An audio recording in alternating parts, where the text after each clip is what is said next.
Hati-hati, A. Panas. Viral ekspresi Ariel Noah disapa fans saat terjebak macet.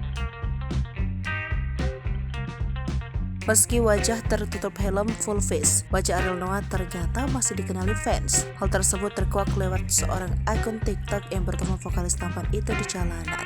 Akun TikTok bernama Sinta_Rahayu20 itu langsung mengeluarkan jurus ala emak-emak. Dilansir dari kompas.com, Sinta Rahayu terjebak macet bersama suaminya di Padalarang pada Minggu 23 April 2023. Suaminya lantas seperti mengenali seorang pemotor menyerupai Ariel Noah.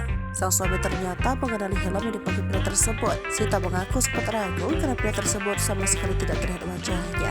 Demi menjawab rasa penasaran, Sinta dan suami iseng menyapa pengendara motor gede BMW G310S tersebut. Ternyata tebakan sang suami tidak salah, pria tersebut memang Ariel Noah. Sinta sontak mengeluarkan gadget dan memakai jurus ala emak-emak, yakni merekam sang idola sembari menyapa seakan-akan sudah kenal akrab. Bagi Sinta, Ariel Noah orangnya ramah dan murah senyum. Padahal saat itu ia sedang terjebak macet dan kepanasan. Namun ia mau menjawab sapa dan melepas senyum.